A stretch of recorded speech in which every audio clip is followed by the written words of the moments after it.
జగన్మోహన్ రెడ్డి గారి గురించి కొన్ని అనుచిత వ్యాఖ్యలు చేయడం జరిగింది.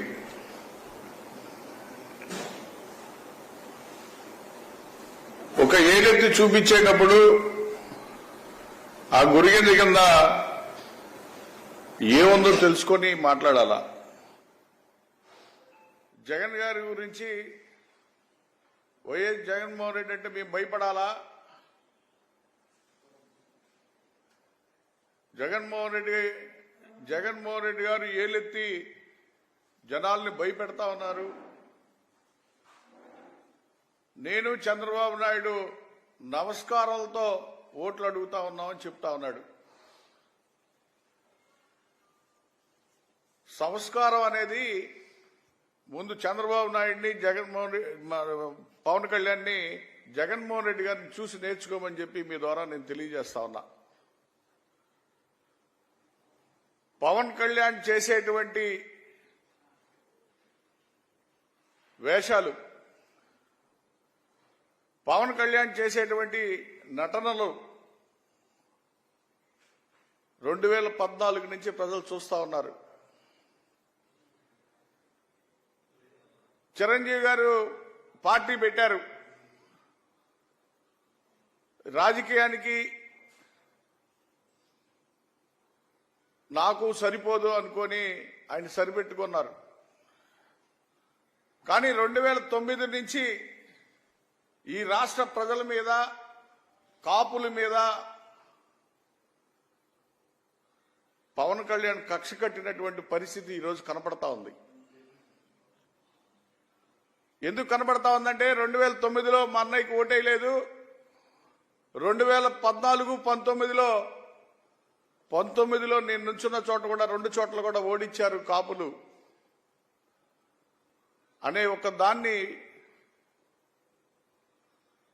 ఆ కక్ష సాధింపు చర్య ఈరోజు కనపడతా ఉంది. జగన్మోహన్ రెడ్డి గారంటే వచ్చే జనాలను అడిగితే తెలుస్తుంది. ఆయన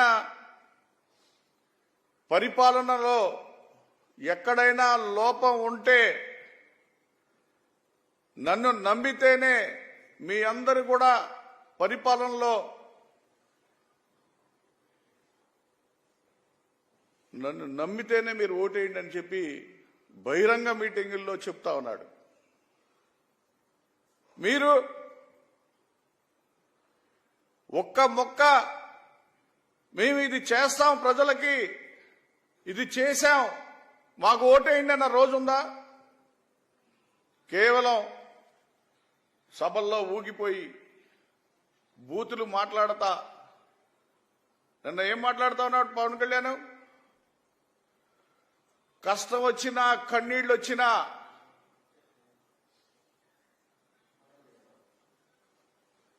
మీ నాయన వచ్చిన రాజశేఖర రెడ్డి గారిని 2009లో ఇదే చంద్రబాబు నాయుడు మరి అప్పుడు కూడా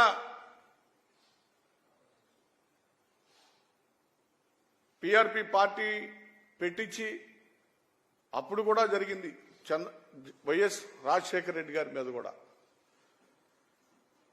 సేమ్ అదే తంతు ఈరోజు జరుగుతూ ఉంది ఈ రాష్ట్రంలో. ఆ రోజు రాజశేఖర రెడ్డి గారి పాలన, సుభిక్షంగా ఉన్నటువంటి పాలన చూసి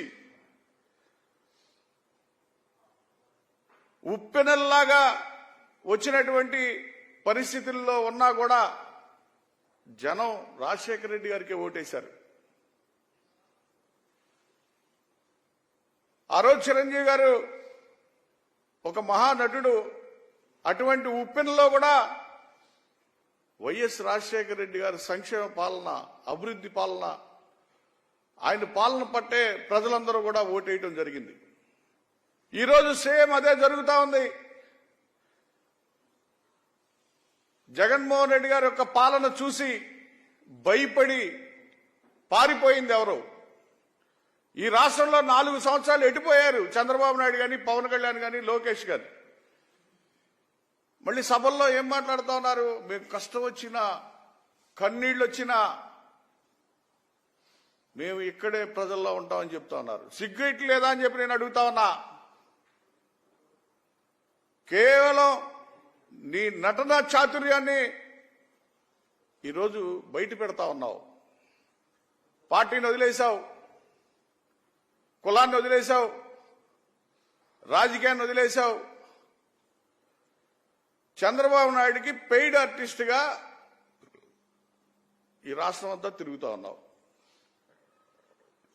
కానీ మరి పిఠాపురంలో కాపు ఆడబొడుచు మీద నువ్వు నుంచోటమే కాకుండా మళ్ళీ నీకు పెయిడ్ ఆర్టిస్టులు తీసుకెళ్లి అక్కడ తిప్పుతా ఉన్నావు.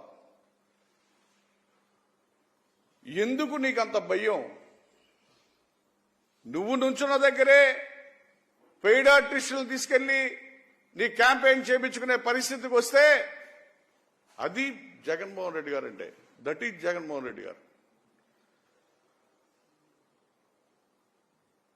అంతకుముందు కాపులకి అత్యధికమైనటువంటి సీట్లు ఇచ్చి 30 మంది ఎమ్మెల్యేలు చేసి 5 మంత్రులు చేసినటువంటి జగన్మోహన్ రెడ్డి గారు. మరి ఇప్పుడు కూడా 31 మంది ఎమ్మెల్యేలు సీట్లు ఇచ్చారు, 6 ఎంపీలు ఇచ్చారు. కేవలం ఎక్కడైతే కాపులు నుంచున్నారో వాళ్ళని ఓడగొట్టడానికే నువ్వు తిరుగుతా ఉన్నావు. కేవలం అంటే కాపుల యొక్క రాజకీయ ఎదుగుదలని అణిచివేయటానికి చంద్రబాబు నాయుడు నిన్ను వాడుతా ఉన్నాడు. ముందు అది తెలుసుకోమని చెప్పి పవన్ కళ్యాణ్ కోరుతా ఉన్నా. ఎందుకు నీ కాపుల పట్ల ఈ ద్వేషం, ఈ పగ, ఈ ప్రతీకారం? అంటే కాపులందరూ కూడా జగన్మోహన్ రెడ్డి గారు వంక చూస్తున్నారని, నీ జనసేన పార్టీ మొత్తం ఖాళీ అయిపోయి వైఎస్ఆర్సీపీలో జగన్మోహన్ రెడ్డి గారి చెంతకి చేరిపోయారని నువ్వు మాట్లాడే మాటలు, నీ విన్యాసాలు,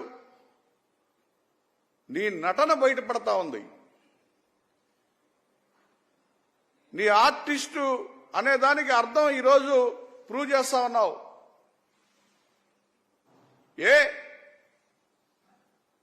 ఈ రాష్ట్రంలో ఆయన కులం చూడకుండా, మతం చూడకుండా, party Telugu Desam party, Janasena party, BJP party అని చూడకుండా సంక్షేమ ఫలాలన్నీ కూడా నేరుగా అవినీతి జరగకుండా ఇంటికి వెళ్ళటం నీ మనస్సాక్షికి తెలియట్లేదా అని చెప్పి అడుగుతా ఉన్నా. అదే తెలుగుదేశం పార్టీలో జన్మభూమి కమిటీల కాళ్లు పట్టుకుంటే తప్ప ఒక పథకం వచ్చేది కాదు. మరి మాకు పార్టీ ఉంది, మాకు పార్టీ కేడర్ ఉంది, పార్టీకి మనుషులు ఉన్నారు, మేము సంక్షేమ ఫలాలన్నీ మా పార్టీ మనుషులకే ఇచ్చుకుంటే మీరు క్వశ్చన్ చేయాలా? ఈరోజు రాష్ట్రం మొత్తం కూడా జగన్మోహన్ రెడ్డి గారు వెంట ఉన్నాం, మేమందరం సిద్ధం అని చెప్తా ఉన్నారు. ఆ బస్సుల మాట వచ్చినటువంటి జనాన్ని చూడమని, ఆయన ఎక్కడ సభ పెడితే అక్కడికి వచ్చేటువంటి జనాలను చూడమని నేను కోరుతా ఉన్నా. నీ కళ్ళుంటే, నీకు చెవులుంటే, నీకు జ్ఞానం అనేది ఉంటే జగన్మోహన్ రెడ్డి గారు చేసేటువంటి ఏ ఒక్కటైనా సరే తెలుసుకోమని చెప్తా ఉన్నా. ఆయన దగ్గర వినయం నేర్చుకోమని, ఆయన చేసేటువంటి ప్రజల్ని ఆదరించేటువంటి తీరు తెలుసుకోమని మిమ్మల్ని కోరుతా ఉన్నా.